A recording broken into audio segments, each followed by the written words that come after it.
नमस्कार, स्वागत है आपका बीएच वर्ल्ड में। मैं हूं कुंदन कुमार और आप हमारे साथ जुड़ चुके हैं डेली करंट अफेयर्स बुलेटिन में। आज हम अपने सफर की शुरुआत करें उससे पहले जो क्विज कॉन्टेस्ट हुआ था उसका परिणाम हमारे हाथों में है।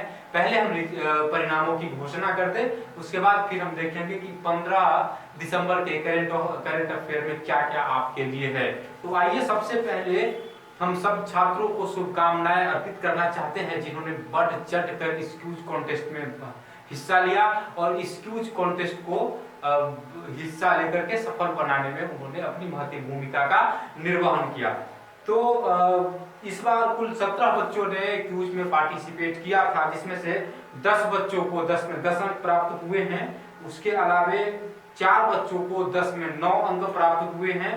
इसके अलावे 2 बच्चों को 10 में 8 अंक प्राप्त हुए हैं और एक बच्चा को 10 में 4 अंक प्राप्त हुआ है। आप सबों ने बहुत ही बेहतरीन प्रयास किया है और अपने तरफ से बेहतर करने का प्रयास किया है। अंकों का खेल जो है महज एक आगे पीछे करने का और क्रम निर्धारित करने का एक जरिया है, इसके सिवा कुछ भी नहीं है। आप सब अच्छा मेहनत कर रहे हैं, हम उम्मीद करते हैं कि इसी तरीके से आप आगे भी मेहनत करते रहेंगे। चौथे स्थान पर जो हैं उनका नाम है गौतम सिंह। आपने 10 में 4 अंक प्राप्त किया है। आप जब फिर से जब क्विज कॉन्टेस्ट का चौथा संस्करण हो तो आप अपने स्थान में सुधार कर सकते हैं, इस बात का विश्वास हमको है, क्योंकि पिछले बार जो क्विज कॉन्टेस्ट हुआ था और जिसमें जिन बच्चों का खराब प्रदर्शन था उन्होंने इस क्विज कॉन्टेस्ट में कम बैक किया है, वापसी किया है और उन्होंने अपने प्रदर्शन में निखार किया है। उसके बाद तीसरे स्थान पर 2 बच्चे हैं, एक हैं निशांत सिंह और दूसरा है अयाज खान। आप दोनों को 10 में 8 अंक प्राप्त हुआ है। आप दोनों इसी तरीके से अगले क्विज कॉन्टेस्ट में भी भाग लेंगे और आपका जो है प्रदर्शन है उसमें आप सुधार करेंगे। उसके बाद 9 अंकों के साथ 4 लोग हैं, जिनमें हैं कमल सिंह, मनीषा कुमारी, अंशु कुमारी और रजनीश कुमार। आप सबों ने 10 में 9 प्रश्नों का सही जवाब दिया है और आप इस क्विज कॉन्टेस्ट में दूसरे नंबर पर है। हम आपको बता दें कि अंशु कुमारी का जब पिछला क्विज कॉन्टेस्ट हुआ था तो उसमें अंशु का प्रदर्शन काफी खराब था और जहां तक हमको याद आ रहा है अंशु निचले पायदान पर थी, लेकिन इस क्विज कॉन्टेस्ट में अंशु ने काफी मेहनत की और इसका परिणाम यह है कि वह छठे स्थान से दूसरे स्थान पर आ गई है और अब 10 बच्चे 10 में 10 अंक प्राप्त करके पहले स्थान पर हैं, जिसमें है ऋचा ठाकुर, जितेंद्र यादव, साकेत मिश्रा, मोहम्मद सरफराज, सैफी खान, सौमिता बनर्जी, विकास दुबे, जयाश्री झा, मम्पी कुमारी और सलोनी सिंह। आप वैसे छात्र हैं जिन्होंने 10 में 10 अंक प्राप्त किए हैं। जयश्री झा ने पिछले क्विज कॉन्टेस्ट में भी 10 जितने प्रश्न पूछे गए थे यानी कि 10 का 10 सही जवाब दी थी और इस क्विज कॉन्टेस्ट में भी जयश्री झा ने 10 के 10 प्रश्नों का एकदम सटीक और सही जवाब दिया है। तो आइए अब शुरू करते हैं हम आज का डेली करंट अफेयर बुलेटिन। फिर हम अपने एपिसोड के लास्ट में क्विज कॉन्टेस्ट की चर्चा एक बार फिर कर लेंगे। तो आज का हमारा सबसे पहला क्वेश्चन है, नागरिकता संशोधन विधेयक राज्यसभा से कब पारित किया गया।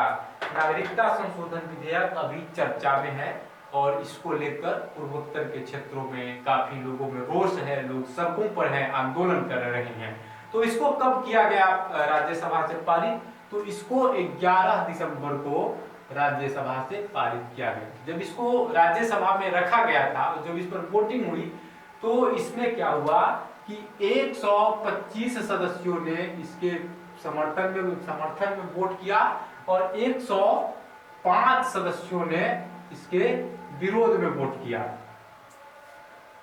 अब हम चर्चा करेंगे कि राज्यसभा के बारे में कुछ चर्चा करेंगे कि आखिरकार ये राज्यसभा है क्या।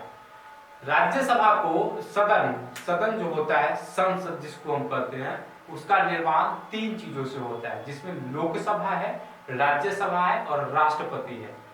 अब दरअसल राष्ट्रपति क्या है कि वह दोनों में से किसी भी सदन का सदस्य नहीं होता है, लेकिन फिर भी वह सदन का अभिन्न हिस्सा है, संसद का अभिन्न हिस्सा है। तो दो सदन है, राज्यसभा और लोकसभा। लोकसभा जो है यह जनता का प्रतिनिधित्व करता है और राज्यसभा राज्यों का प्रतिनिधित्व करता है।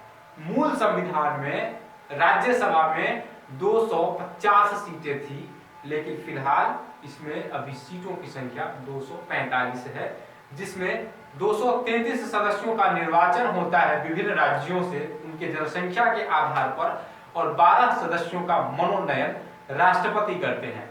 जिन लोगों का मनोनयन होता है वह कला के क्षेत्र के जानकार होते हैं, विज्ञान के क्षेत्र में उनका नाम होता है, उसके बाद वो साहित्यकार होते हैं, और उसके बाद समाज सेवा में वो समाज सेवा से जुड़े होते हैं। और लोकसभा में 2 एंग्लो इंडियन समुदाय के लोगों को राष्ट्रपति मनोनीत करते हैं। अब राज्यसभा जो है यह अस्थायी सदन है, इसका कभी भी गठन नहीं होता है, और राज्यसभा के सदस्यों का कार्यकाल 6 वर्ष है और लोकसभा के सदस्यों का कार्यकाल 5 साल है। इसमें राज्यसभा में क्या होता है कि प्रत्येक 2 साल पर इसके 1/3 सदस्य सेवानिवृत्त हो जाते हैं। वही लोकसभा में प्रत्येक 5 साल पर एक बार नॉमिनेशन इलेक्शन होता है, और उसी इलेक्शन के आधार पर उनको जनता 5 सालों के लिए चुनती है। तो ये था राज्यसभा से संबंधित कुछ महत्वपूर्ण फैक्ट। अब इसको 11 दिसंबर को राज्यसभा से पारित किया गया, यह लोकसभा से भी पारित हो चुका है और राष्ट्रपति को भी इसकी मंजूरी मिल चुकी है। तब नागरिक संशोधन विधेयक है क्या? तो नागरिक संशोधन विधेयक में प्रावधान किया गया है पाकिस्तान, बांग्लादेश और अफगानिस्तान के हिंदू, सिख, जैन, पारसी, ईसाई इन समुदाय के लोग, यानी कि गैर मुसलमानों को इसमें शामिल नहीं किया गया है, गैर मुसलमान लोगों को जो मतलब इन 3 देशों में अल्पसंख्यक है उनका बहुत ज्यादा ही शोषण होता है। तो वो अगर भारत आते हैं तो उनको भारत की नागरिकता प्रदान की जाएगी। ये तो बस कॉमन चीजें हैं। इसके बाद इससे संबंधित बहुत सारा चीज है जिस पर हम एक स्पेशल वीडियो में पूरे नागरिकता संशोधन विधेयक पर अच्छे से परिचर्चा आप लोगों के साथ करेंगे, जिसमें हम बात करेंगे कि नागरिकता का स्वरूप क्या है, भारतीय संविधान में इसका कहां से कहां तक अनुच्छेद किया गया है, उल्लेख किया गया है, और नागरिकता संशोधन विधेयक से जितने भी महत्वपूर्ण फैक्ट आपके एग्जामिनेशन के पॉइंट ऑफ व्यू से महत्वपूर्ण हो सकते हैं, हम सभी पर आपके साथ विस्तार से चर्चा करेंगे। दूसरा क्वेश्चन हमारा है, शस्त्र संशोधन विधेयक राज्यसभा से कब पारित हुआ? तो यह राज्यसभा से पारित हुआ 10 दिसंबर को। इसको 10 दिसंबर को पारित किया गया। और ये है क्या? तो इस विधेयक में शस्त्र अधिनियम 1959 में संशोधन का प्रस्ताव है। अब इसके तहत क्या होगा कि कोई भी व्यक्ति केवल 2 हथियारों का लाइसेंस ले सकता है, और लाइसेंस की जो वैलिडिटी है, वैधता है, पहले 3 साल थी, अब इसको 3 साल से बढ़ाकर 5 साल कर दिया गया है। और इसमें एक और चीज जोड़ा गया है कि जो लाइसेंसी बंदूक होगा, लाइसेंसी हथियार होगा, उसके गोली का सीरियल नंबर भी लिखा जाएगा ताकि गोली के दुरुपयोग को रोका जा सके। और ये जो संशोधन है यह अवैध हथियारों के तस्करी को रोकने के उद्देश्य से हुआ है। अब हमारा तीसरा क्वेश्चन है, टाइम पत्रिका का पर्सन ऑफ द ईयर 2019 किसे घोषित किया गया है? तो ये घोषित किया गया है ग्रेटा थनबर्ग को। ग्रेटा थनबर्ग को घोषित किया गया है। ग्रेटा थनबर्ग कौन है? तो ग्रेटा थनबर्ग स्वीडन की पर्यावरणविद है। हाल ही में यह चर्चा में रही है और पर्यावरण से संबंधित चीजों की जानकार है, और पर्यावरण को बचाने के लिए, वैश्विक पर्यावरण को बचाने के लिए सक्रिय है।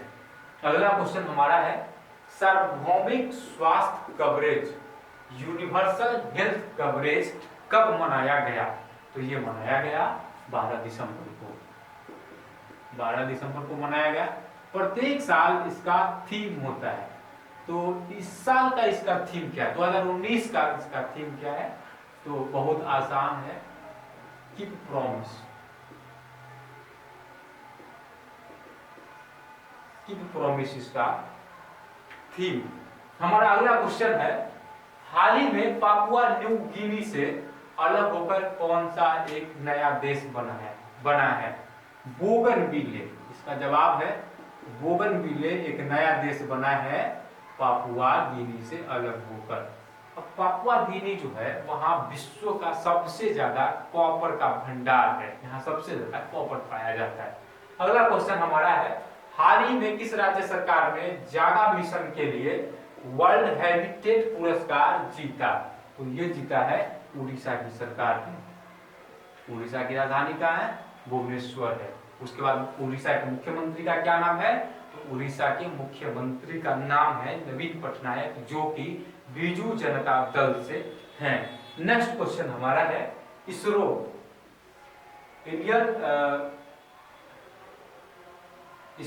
द्वारा 11 दिसंबर को किस सैटेलाइट का प्रक्षेपण किया गया? तो किस सैटेलाइट का प्रक्षेपण किया गया? आप लोगों ने अगर अखबार में पढ़ा होगा तो आप इस बात से अच्छी तरह वाकिफ होंगे। RISAT 2BRI इसी का किया गया है, और इसके साथ 9 विदेशी सैटेलाइट को भी प्रक्षेपित किया गया है, जिसमें अमेरिका का 6 सैटेलाइट है, इजराइल, इटली और जापान का एक सैटेलाइट इसके साथ प्रक्षेपित किया गया है, लॉन्च किया गया है। नेक्स्ट क्वेश्चन है, पहले इलेक्ट्रॉनिक वाणिज्यिक विमान ने किस देश में उड़ान भरा है? तो इसका जवाब होगा कनाडा। कनाडा की राजधानी कहाँ है? कनाडा की राजधानी है ओटावा। और कैनेडियन डॉलर यहाँ का मुद्रा है, और एक कैनेडियन डॉलर लगभग 55 भारतीय रुपए के बराबर होता है। नेक्स्ट क्वेश्चन हमारा है, हाल ही में पेप्सी का नया ब्रांड एम्बेसडर किसे बनाया गया है? तो ये बनाया गया है सलमान खान को। सलमान खान बॉलीवुड एक्टर हैं, और इन्हीं को पेप्सी ने अपना नया ब्रांड एम्बेसडर नियुक्त किया है। और आज का सबसे अंतिम क्वेश्चन है, स्किल इंडिया मिशन की शुरुआत कब की गई? तो इसकी शुरुआत हुई थी 15 जुलाई 2015 ईस्वी को। दोस्तों आज का हमारा डेली करंट अफेयर्स बुलेटिन आपको कैसा लगा? आप कमेंट बॉक्स में जरूर बताएंगे। और साथ ही आपसे 3 प्रश्न हम पूछते हैं, तो भूल ही गए थे कि आपसे प्रश्न में पूछना है। आपको बताना है, सबसे पहला क्वेश्चन आपके लिए है, राज्यसभा के सदस्यों का कार्यकाल कितने वर्षों का होता है? दूसरा क्वेश्चन आपको बताना है, उड़ीसा के राज्यपाल का क्या नाम है? और तीसरा क्वेश्चन आपको बताना है, कनाडा की राजधानी क्या है?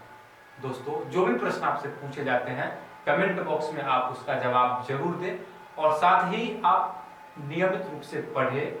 ऐसा नहीं है कि हम जो आपको बोर्ड पर पढ़ा रहे हैं इसका मतलब और हम आपको पीडीएफ भी प्रोवाइड करा देते हैं, तो इसका मतलब ये नहीं कि आप वहां से जाए पीडीएफ डाउनलोड कर ले और वीडियो ना देखें, क्योंकि वीडियो में कोई भी प्रश्न हम आपको जब बताते हैं तो उसके अंदर की जो चीजें हैं उसके बारे में भी बताते हैं। जैसे देखिए, नागरिकता संशोधन विधेयक के बारे में हम आपको बताएं, तो इसमें हम आपको ये भी बताया कि राज्यसभा में कितनी सीटें हैं, राज्यसभा के सदस्यों का कार्यकाल कितना होता है। उसके बाद हम आपको ये भी बताया कि राष्ट्रपति कितने सदस्यों का मनोनयन राज्यसभा में करते हैं, लोकसभा में कितने एंग्लो इंडियन समुदाय के सदस्यों का मनोनयन करते हैं। तो ये सब फैक्ट है, और हो सकता है कि आपसे यहीं से सवाल पूछा जाए। अगर आप वीडियो रेगुलर नहीं देखते हैं, सिर्फ पीडीएफ से काम चला रहे हैं, तो आप ही बताइए कि आप इन प्रश्नों के सही जवाब दे पाएंगे? नहीं ना। इसलिए आपसे निवेदन है कि आप करंट अफेयर बुलेटिन ज्यादा देर का नहीं होता है, 10 से 15 मिनट का होता है। आप आराम से देखिए और डेली इसका नोट्स बनाइए। फिर होगी अगले वीडियो में मुलाकात। मन लगाकर अपनी पढ़ाई करिए। धन्यवाद।